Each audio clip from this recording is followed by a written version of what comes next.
దేవుని ప్రియమైన బిడ్డలారా, ప్రభువైన యేసుక్రీస్తు వారి నామములో మీ అందరికీ నా హృదయపూర్వకమైన వందనాలు చెల్లిస్తున్నాను. దేవుని బిడ్డలారా, ఈరోజు ఎవరు ధన్యులు అనే అంశం మీద దేవుని వాక్యాన్ని మనం ధ్యానం చేయబోతున్నాం. దేవుని వాక్యానికి వెళ్లే ముందుగా చిన్న ప్రార్థన చేసుకుందాం. దేవుని ఆత్మ సహాయం మనం కోరుకుందాం. పరిశుద్ధుడా, ఘనమైన తండ్రి, ఈ యొక్క సమయంలో మీడియా ద్వారా ఎంతమంది వాక్యాన్ని ఆలకిస్తున్నారో వారందరినీ దర్శించండి ప్రభువా. ఇప్పుడే మీ స్వాధీనపరచుకోండి నాయన. ఎవరు ధన్యులు అనే అంశం మీద అనేక విషయాలు మేము ధ్యానిస్తుండగా ప్రభువా, ఈ ధన్యత వినిచిన నీ బిడ్డలు ప్రతి ఒక్కరూ పొందుకున్నట్టుకు సహాయం దయచేయండి ప్రభువా. ఈ వాక్యాన్ని అనేకులు ఒకరి ద్వారా అనేకులు ఆలకించటకు సహాయం దయచేయమని, మీరే మాతో మాట్లాడమని యేసుక్రీస్తు వారి నామములో ప్రార్థిస్తున్నాను తండ్రి, ఆమేన్. దేని బిడ్డలారా, ఎవరు ధన్యులు? Blessed are the pure in heart, అంటే హృదయ శుద్ధి గలవారు ధన్యులు, వారు దేవునిని చూచెదరు అని ప్రభువైన యేసుక్రీస్తు వారు కొండ మీద ప్రసంగం చేస్తున్నప్పుడు కొంతమంది ధన్యతల కోసం ప్రభు చెప్పారు. దేని బిడ్డలారా, మరి ఆ ధన్యతలన్నీ కూడా మనం పొందాలి అంటే, దేవుని యొక్క ధన్యత మనం పొందాలి అంటే కొన్ని ప్రత్యేకమైన మరి కండిషన్స్ మన ముందు ఉన్నాయి. అవి ఎప్పుడైతే మనము నెరవేరుస్తామో, దేవుడు చెప్పిన మాటలు మనం ఎప్పుడైతే గైకొంటామో ఆ ధన్యతలన్నిటినీ కూడా మనం పొందుకుంటాం. దేని బిడ్డారు, బైబిల్ గ్రంథంలో మనం చూస్తే యోబు గ్రంథం 5వ అధ్యాయం 17వ వచనంలో దేవుడు గద్దించు మనుష్యుడు ధన్యుడు అని బైబిల్ చెప్తుంది. దేవుడు ప్రతి మనిషిని కుమారుడుగా కుమార్తెగా చూస్తున్నాడు.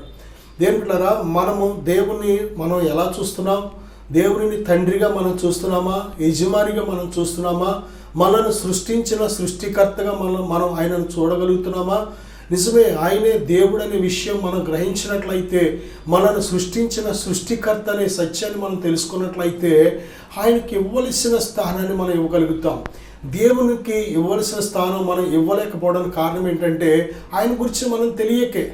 ఆయన మనలను సృష్టించాడనే విషయం తెలియక, ఆయనే సమస్తము ధారాళంగా మనకు దయచేస్తున్నాడు అనే విషయం మనకు తెలియక, దేవుడు మనకు అవసరం అనే విషయం మనకు తెలియక, దేవుని బిడ్డలారా, మనకు కావలసిన సమస్తాన్ని మరి దేవుడు దయచేస్తున్నాడు అనే విషయం మనకు తెలియకే మనం దేవునిగా గ్రహించలేకపోతున్నాం, ఆరాధించలేకపోతున్నాం, స్తుతించలేకపోతున్నాం, ప్రేమించలేకపోతున్నాం.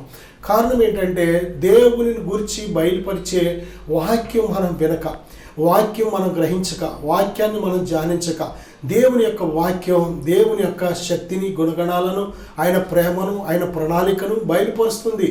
కాబట్టి దేవుని వాక్యం ఎవరైతే వినరో, ఎవరైతే గ్రహించరో వారు దేవునిగా మహిమపరచలేరు. బైబిల్ చెప్తుంది, దేవుడు మనను కుమారులుగా కుమార్తెలుగా చూస్తున్నాడు. ఆయన మనము మన పిల్లలను, మన కుమారులను కుమార్తెలను ఏం చేస్తామంటే, వారు ఏదైనా పొరపాటు చేస్తే తప్పనిసరిగా మనం వారిని గద్దిస్తాం, కొన్నిసార్లు శిక్షిస్తాం. బైబిల్ చెప్తుంది, నీ పిల్లలను లేక బాలులను శిక్షించుట మానుకొనకము. దేవుని ద్వారా తండ్రి శిక్షింపని కుమారుడు ఆ యొక్క తండ్రి కుమారునికి విరోధి అవుతాడని బైబిల్ చెబుతుంది. కనుక మన పిల్లలు ప్రైజులు అవ్వాలంటే, మన పిల్లలు గొప్పవారు అవ్వాలంటే, మన పిల్లలు గొప్పగా సెటిల్ అవ్వాలంటే, వారు ఏదైనా పొరపాటు చేస్తున్నప్పుడు తప్పనిసరిగా గద్దించే తల్లిగా, తండ్రిగా, శిక్షించే తల్లిదండ్రులుగా మనం ఉండాలి. ఏ తల్లిదండ్రి అయితే గారాబం చేసి ఆ పిల్లలు తప్పుడు పనులు చేసినా సరే సమర్థిస్తూ చూసి చూడనట్టు ఉన్నట్లయితే ఆ పిల్లలు భ్రష్టులైపోతారు. కనుక మొట్టమొదటి ఉపాధ్యాయులు పిల్లలకు ఎవరంటే తల్లి, తండ్రి. అలాగే మన పరలోకపు తండ్రి మనలను ఏం చేస్తూ ఉంటాడంటే, కొన్నిసార్లు మన మేలు కోసం, మనల్ని సరిదిద్దడం కోసం, మనను బాగు చేయడం కోసం, మనల్ని సరైన మార్గంలో నడిపించడం కోసం గద్దిస్తూ ఉంటాడు, కొన్నిసార్లు శిక్షిస్తూ ఉంటాడు. తండ్రి శిక్షింపని కుమారుడు బుద్ధిహీనుడైపోతాడు, దుర్బీజ్ అవుతాడు. కనుక కుమారుడు ప్రైజుడు అవ్వాలంటే, కుమారుడు ఉపయోగపడే పాత్రగా అవ్వాలంటే తప్పనిసరిగా తల్లి, తండ్రి ఆ బిడ్డలను ఏం చేయాలంటే శిక్షించాలి. అలాగే మన పరలోకపు తండ్రి అనేక సార్లు మనల్ని గద్దిస్తూ ఉన్నప్పుడు, శిక్షిస్తూ ఉన్నప్పుడు మనం వాటిని బట్టి విసుక్కోకూడదు. దేని బిడ్డలారా, బైబిల్ చెప్తుంది, దేవుడు ఏ మనుషుడినైతే గద్దిస్తాడో ఆ మనుషుడు ధన్యుడు.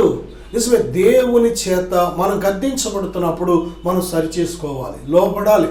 దేవుడు మన పట్ల ఎంతో ప్రేమ బాధ్యత కలిగి ఉన్నాడు కనుక, ఆయన మన భవిష్యత్తు ఏంటో ఆయనకు తెలుసు కనుక, ఆయన జీవ మార్గంలో మనల్ని నడిపించడం కోసం దేవుడు మనల్ని గద్దిస్తూ ఉంటాడు. ఆ గద్దింపులకు మనం లోబడాలి.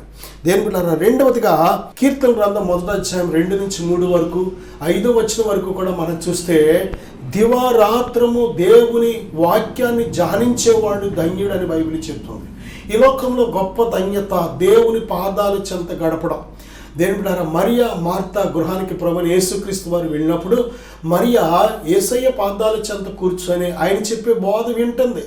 దేవుని బిడ్డలారా, మార్త అయితే ఆమె విస్తారమైన పని పెట్టుకున్న చేత విచారంతో ఉంది. ఎదురు ప్రభుతో అంటుంది కదా, ప్రభువా నా సహోదరు నన్ను విడిచిపెట్టినందున నీకు చింత లేదా?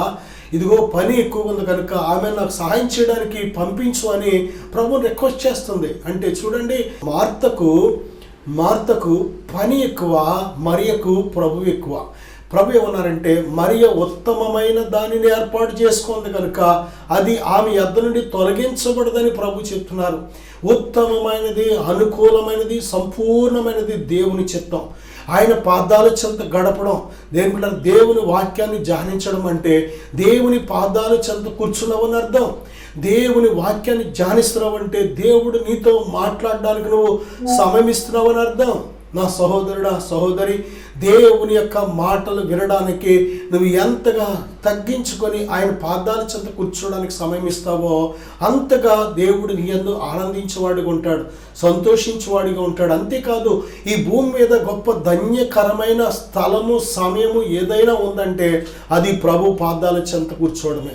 దేవుని పాదాల చెంత కూర్చొని దేవుని మాటలు ఆలకించినప్పుడే మన ఆత్మ బలపడుతుంది, మన బ్రతుకులు బాగుపడతాయి. దేని బిడ్డలారా, మనం ఇష్టపూర్వకంగా దేవుని దగ్గర కూర్చుంటున్నప్పుడు, దేవుని స్వరం వింటున్నప్పుడు, దేవుని యొక్క వాక్యానికి లోబడుతున్నప్పుడు మన బ్రతుకులు ఎంతో విస్తారంగా ఫలిస్తాయి.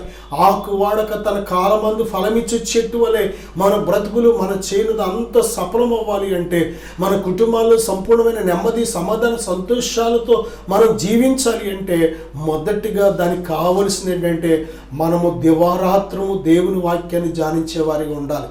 మొదటిది, దేవుడి గద్దింపులను మనం దేవుని బిడ్డలారా అంగీకరించాలి, విసుక్కోకూడదు. దేవుడు గద్దించినప్పుడు ఆ యొక్క దేవుడు గద్దించే నరుడు ధన్యుడు అని బైబిల్ చెప్తుంది. రెండవదిగా, దేవుని వాక్యాన్ని దివారాత్రము ధ్యానించేవాడు ధన్యుడు.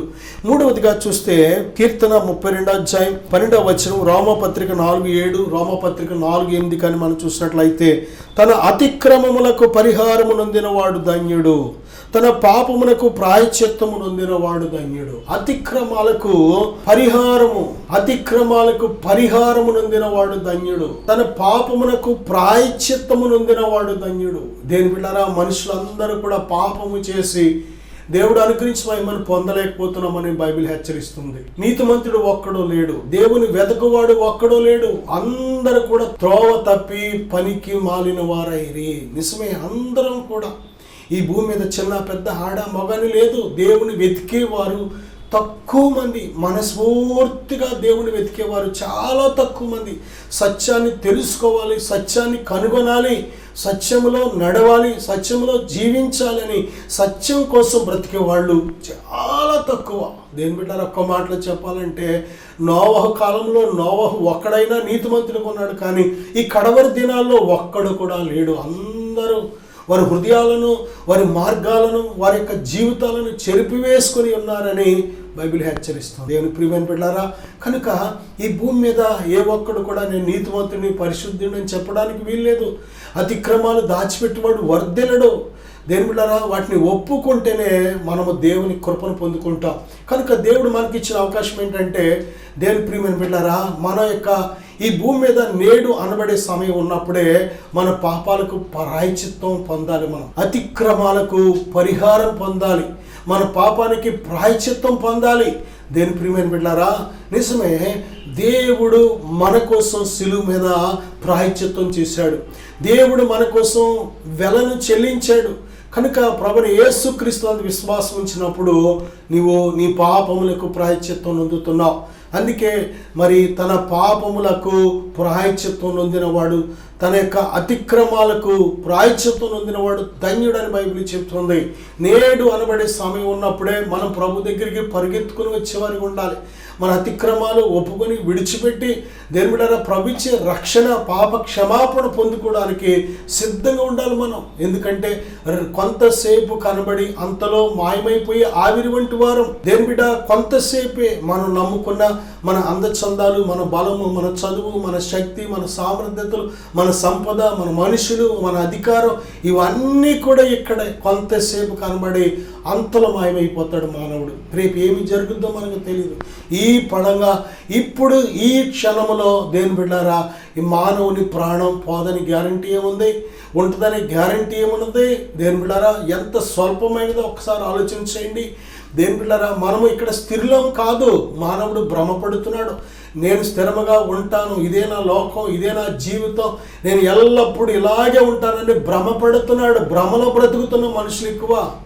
దేవుని బిడ్డలారా సత్యం తెలియక భ్రమలో బ్రతుకుతున్న వాళ్ళు ఎక్కువ. భ్రమలో బ్రతకడం వల్లే సరి చేసుకోలేకపోతున్నారు, లోబడలేకపోతున్నారు, లొంగలేకపోతున్నారు.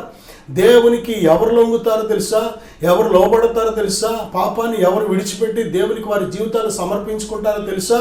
మనము యాత్రికులు, పరదేశులమని కొంతసేపు కనబడి అంతలో మాయమైపోయే ఆవిరి వంటి బ్రతుకులమని ఎప్పుడైతే సత్యాన్ని తెలుసుకుంటామో అప్పుడే మనం దేవునికి నిజముగా లోబడతాం.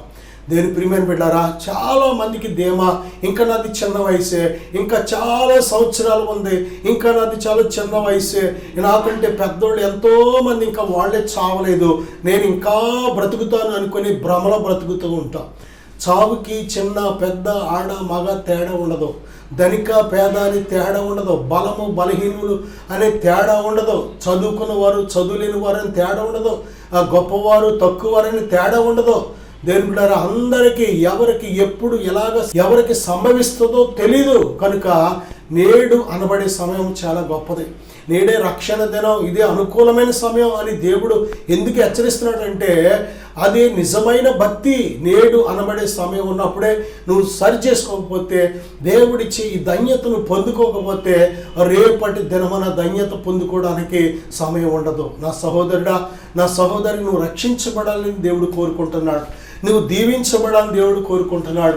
ఆత్మీయ జీవితంలో నువ్వు బలమైన పాత్రలుగా ఎదగాలి, అభివృద్ధి చెందాలని దేవుడు కోరుకుంటున్నాడు. కనుకనే నీకు ఒక మెలకువ కలుగజేయడానికి దేవుడి మాటలు మాట్లాడుతున్నాడు. నా సహోదరుడా, సహోదరి, తన అతిక్రమములకు పరిహారము నొందినవాడు, తన పాపమునకు ప్రాయశ్చిత్తము నొందినవాడు ధన్యుడు అని ఎందుకు దేవుడు మరీ సెలవిస్తున్నాడంటే, నిజమే, నేడు అనబడే సమయం ఉన్నప్పుడే దేవునికి నీకు అడ్డుగా ఏమైతే ఉన్నాయో వాటిని ఒప్పుకొని పశ్చాత్తాపడి విడిచిపెట్టాయి. ప్రభువైన యేసునందు విశ్వాసం ఉంచినప్పుడు యేసు రక్తని ప్రతి పాపాన్ని కడుగుతుంది. అంతేకాదు యేసునందు విశ్వాసం ఇచ్చిన ప్రతి ఒక్కరిలో దేవుడు తన పరిశుద్ధాత్మ అనే సంచికరును ఉంచుతున్నాడు. నా సహోదరుడా, కీర్తన గ్రంథం 40 అధ్యాయం 4వ వచనం చూస్తే యెహోవాను నమ్ముకునివాడు ధన్యుడు అని బైబిల్ చెప్తుంది. దేని ప్రియబిడ్డ, దేవుని నమ్ముకుంటే నువ్వు ఎప్పటికీ మోసపోవు. దేవుని నమ్ముకుంటే ఎప్పటికీ నువ్వు సిగ్గుపడవు. దేవుని నమ్ముకుంటే ఎప్పటికీ నువ్వు కలవరపడవు. దేవుని నమ్ముకుంటే ఎప్పటికీ నువ్వు మోసపోవు. దేవుని నమ్ముకుంటే ఎప్పటికీ నువ్వు నష్టపోవు. దేవుని నమ్ముకుంటే ఎప్పటికీ నువ్వు నష్టపోవు. దేవుని బిడ్డారా, ఈరోజు నష్టపోతున్న వాళ్ళు, సిగ్గుపడుతున్న వాళ్ళు, బాధపడుతున్న వాళ్ళు, చాలా ప్రాణాలు సైతం పోగొట్టుకుంటున్న వాళ్ళు, దేవుని బిడ్డారా, హత్యలకు, ఆత్మహత్యలకు గురైపోతున్న వాళ్ళు, మోసాలకు గురైపోతున్న వాళ్ళు ఎవరో తెలుసా? దేవుని కంటే ఎక్కువగా మనుషులు నమ్మినవారు. దేవుని నమ్మకుండా మనుషులు నమ్ముకున్నవారు, డబ్బును నమ్ముకున్నవారు, వస్తువును నమ్ముకున్నవారు, లోకాన్ని నమ్ముకున్నవారు. నిజమే, దేవుని నమ్మకుండా నువ్వు ఎప్పుడైతే మనుషులను, వస్తువులను, ఈ లోకాన్ని, లోక సంబంధమైన వాటిని నమ్ముతావో దేవుని బిడ్డలారా విషాదమే మిగులుతుంది, కన్నీరే మిగులుతుంది, ఓటమి మిగులుతుంది, సిగ్గు మిగులుతుంది, కలవరం, బాధలు మిగులుతాయి, కన్నీరు మిగులుతుంది. నిజమే, అందుకే దేవుడు చెప్పినాడు, నువ్వు అటువంటి బాధలు పొందకూడదనే దేవుడు నమ్ముకుంటే నువ్వు ధన్యురాలు అని దేవుడు పదే హెచ్చరిస్తున్నాడు. దేవుడు నమ్మదగిన దేవుడు. దేవుడి కంటే నమ్మదగిన వారు ఎవరు ఈ లోకంలో లేరు. ఈ లోకంలోనికి వచ్చినప్పుడు మనం ఏమీ తీసుకుని రాలేదు. ఈ లోకాన్ని విడిచిపెట్టినప్పుడు మనం ఏమీ కొనిపోం. కనుక ఎవరు నమ్ముకొని బ్రతుకుతున్నాం? ఎవరి కోసం బ్రతుకుతున్నావు? నా సహోదరుడా, సహోదరి, దేవుని నమ్మి దేవుని కోసం బ్రతికే జీవితం మనకు కావాలి. 12 సంవత్సరాల నుంచి రక్తస్రావంతో బాధపడిన ఒక స్త్రీ ఎంతోమంది వైద్యుల దగ్గరికి వెళ్ళింది, ఎన్నో తిప్పలు పడింది, ఎన్నో సంకటాలు పడింది, తనకు కలిగినదంతా కూడా వ్యయం చేసింది, కానీ ఏమాత్రం కూడా లాభం లేదు. ఎదురు మరింత వ్యాధి ఎక్కువైపోయింది. దేని బిడ్డారా, కారణం ఏంటంటే మనుషులను నమ్మింది, వైద్యాన్ని నమ్మింది. నిజమే, వైద్యానికి అన్నీ సరైపోతాయి అనేది గ్యారంటీ లేదు. వైద్యుడు ఏమంటాడంటే మేము వైద్యం చేస్తాం కానీ గ్యారంటీ ఏమంటాడు. కారణం దేవుడు కాదు వైద్యుడు. దేని ప్రియమంటారా, దేవుడే. దేవుడు అంటే సృష్టికర్త, ప్రాణం పోయగలిగిన వాడు.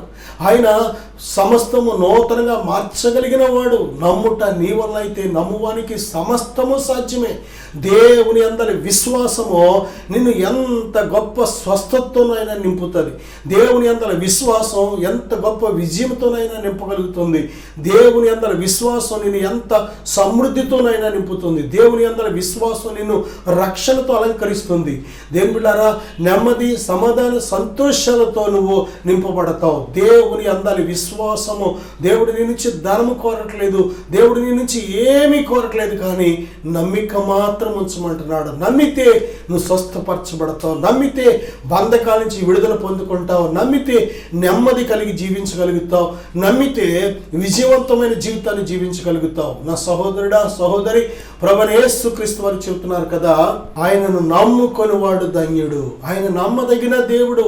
నా యందు విశ్వాసం ఉంచండి అని యోహాను సువార్త 14 నుంచి మనం చూడగలం. నేనే మార్గమును, సత్యమును, జీవమును, నా ద్వారానే తప్ప ఎవడును తండ్రి యొద్దకు రాడు. నా యందు విశ్వాసం ఉంచుడి. తండ్రి యందు విశ్వాసం ఉంచుచున్నారు, నా యందునే విశ్వాసం ఉంచుడి. నా తండ్రి ఇంట అనేక నివాసములు కలవు, లేని ఎడల మీతో చెప్పుదును. నేను మీకు స్థలము సిద్ధపరచి వెళ్ళుచున్నాను. నేను వెళ్ళి మీకు స్థలము సిద్ధపరిచిన ఎడల నేనుండు స్థలములో మీరు ఉండులాగా మరలా వచ్చి నా యొద్ద ఉండటకు మేము నేను కొనిపోవదును అని ప్రభు ఎంత గొప్ప వాగ్దానం, ఎంత ఆదరణ, ధైర్యాన్ని కలిగించే వాగ్దానాన్ని ప్రభు మనకి ఇస్తున్నారు. నా సహోదరుడా, ప్రభు అని యేసుక్రీస్తు విశ్వాసం ఇచ్చిన వాడు ధన్యుడు, ధన్యుడు, ధన్యుడు అని బైబిల్ చెబుతుంది. నేను మీకోసం చిన్న ప్రార్థన చేయాలని ఆశపడుతున్నాను. అందరూ ఏకీపిద్దాం. పరిశుద్ధుడా, ఘనమైన తండ్రి, ఈ వాక్యాన్ని ఆలకించిన ప్రతి బిడ్డను తండ్రి మీరిచ్చే ధన్యకరమైన జీవితం వారు పొందుకున్నట్టుకు సహాయం దయచేయండి నాయన.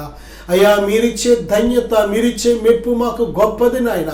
మనుషులిచ్చే ధన్యతలు, మనుషులిచ్చే మెప్పులు మాకు ఎందుకు పనిచేయవు, కానీ అయ్యా మీరిచ్చే ధన్యత మేమందరం కలిగి ఉండేందుకు సహాయం దయచేయండి ప్రభువా. ఇదిగో ఈ ధన్యకరమైన ఈ జీవితాన్ని ప్రతి ఒక్కరూ పొందుకునేటకు, అనుభవించడానికి సహాయం దయచేయమని ఈ ప్రార్థన ఏకీవిస్తున్న ప్రతి బిడ్డను పరిశుద్ధాత్మదేవ ఇప్పుడే తాకండి నాయన. ఇప్పుడే వారిని మీ యొక్క ఆత్మశక్తితో నింపండి. వారి హృదయాలు మీ ఆత్మశక్తితో నింపబడినగాక తండ్రి. ప్రతి కలవరం, చింతలు, భయాలు విడిచి పొమ్మని జ్ఞాపిస్తున్నాను. ఈ ప్రార్థన ఏకీవిస్తున్న ప్రతి బిడ్డ హృదయంలో నుంచి ప్రతి కలవరము, చింతలు, భయాలు విడిచిపోవునిగాక, విడిచిపోమని జ్ఞాపిస్తున్నాను. విడిచిపోవునిగాక తండ్రి. దీవించండి, ఆశీర్వదించండి ఆయన. ఓ ప్రభువా, మీలో ఉండే గొప్ప సంతోషం, సమాధానం, నెమ్మదిని కుమ్మరించండి. మంచి ఆరోగ్యాలతో నింపండి ప్రభువా. ఓ తండ్రి, ఆత్మలకు రక్షణత ఇచ్చేయండి. మీ గొప్ప కృపను కుమ్మరించమని యేసు నామములో ప్రార్థిస్తున్నాను తండ్రి. Amen, amen. God bless you.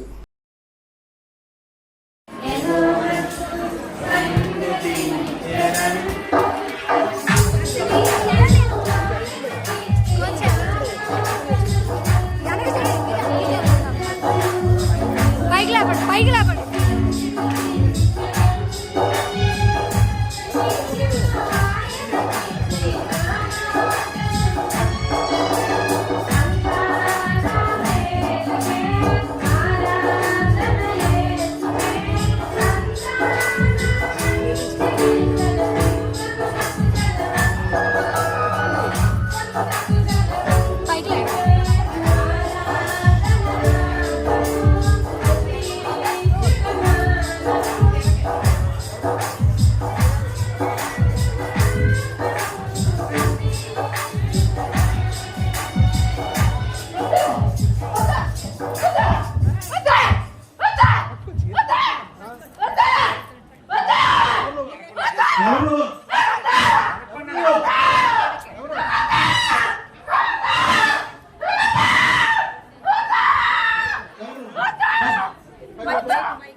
Free దేవుని నేర్పించాడు. చదువు పడతాం.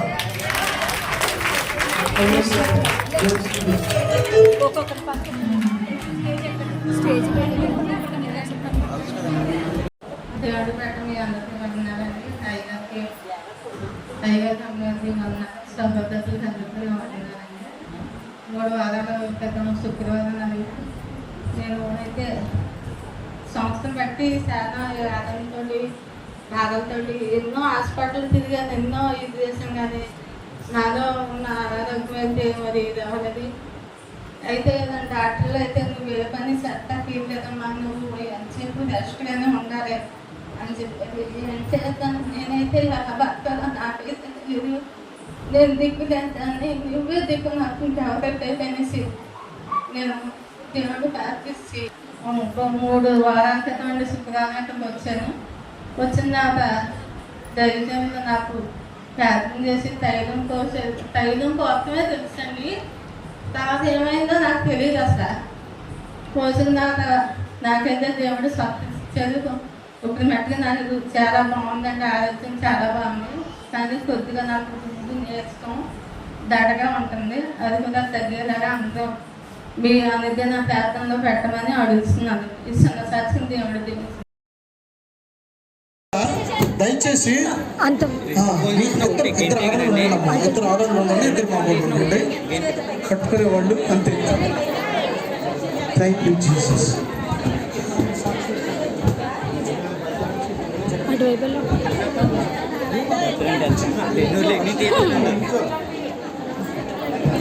చూడు చూడు చూడు చూడు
నడిపించాడా?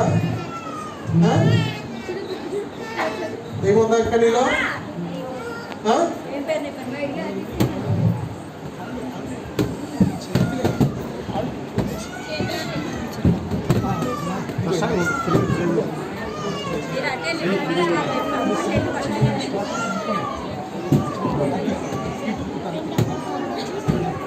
ఎవరు నువ్వు? ఎవరు నువ్వు? ఎవరు నువ్వు? ఎవరు నువ్వు? ఎవరు నువ్వు? తెలియను బా, అక్కడి నుంచి వచ్చావు. ఎవరు నువ్వు? ఎవరు నువ్వు? ఎవరు నువ్వు? ఎవరు నువ్వు? ఎక్కడి నుంచి వచ్చావు? ఎక్కడి నుంచి వచ్చావు? ఎక్కడి నుంచి వచ్చావు? ఎక్కడి నుంచి వచ్చావు? ఎక్కడి నుంచి వచ్చావు? ఎక్కడి నుంచి వచ్చావు? ఎక్కడి నుంచి వచ్చావు? బయటికి అయిపోయింది నీ సమయం. యేసుక్రీస్తు నామములో ఇప్పుడే బయటికి.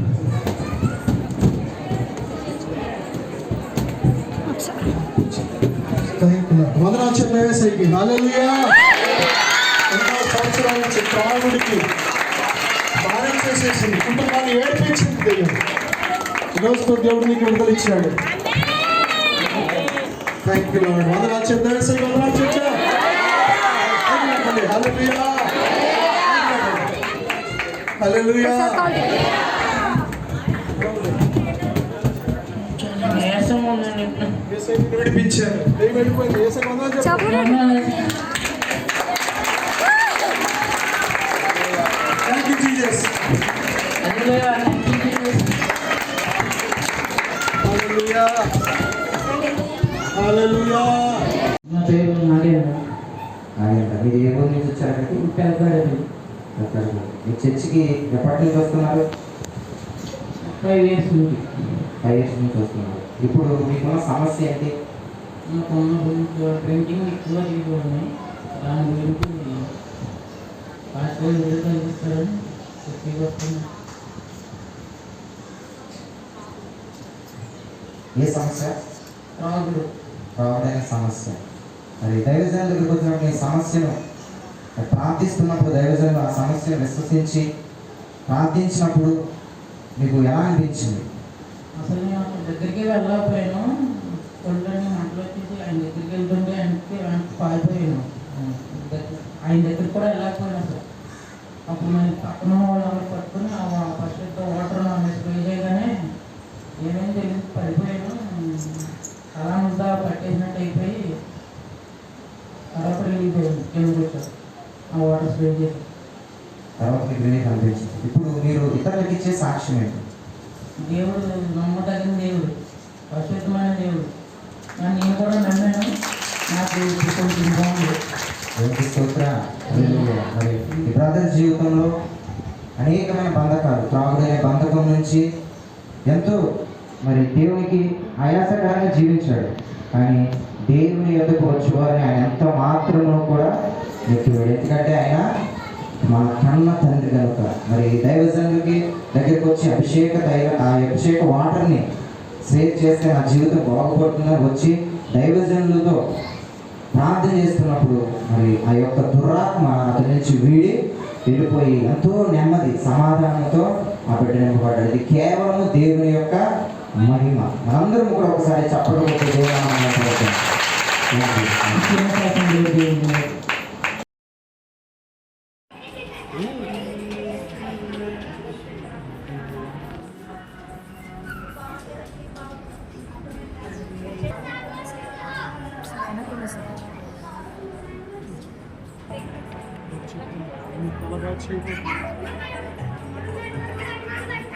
దేవుడు తలగా వాడుకోబోతుంది.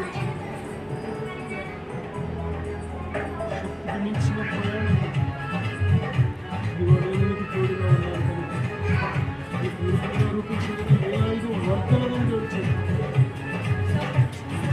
మార్గాన్ని సరళం చేయబోతున్నారని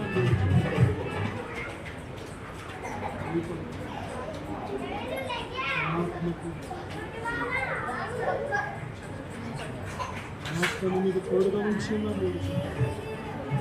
ఆత్మ మీద ఉంచి ఉన్నానని తెలుసు. నేను మీద తండ్రి ఉన్నానని తెలుసు. దేవునామానికి వందనాలు, సేవకులకు నా వందనాలు. నా పేరు వినయ్ కుమార్. మాది పెద్దతాడేపల్లి గ్రామము. నేను కూడా దేవుడు నమ్ముకొని దేవుడి మందిరానికి అయితే వెళ్ళేవాడిని, కానీ నా ఆత్మీయ జీవితం అంత ఫలవంతంగా లేదు.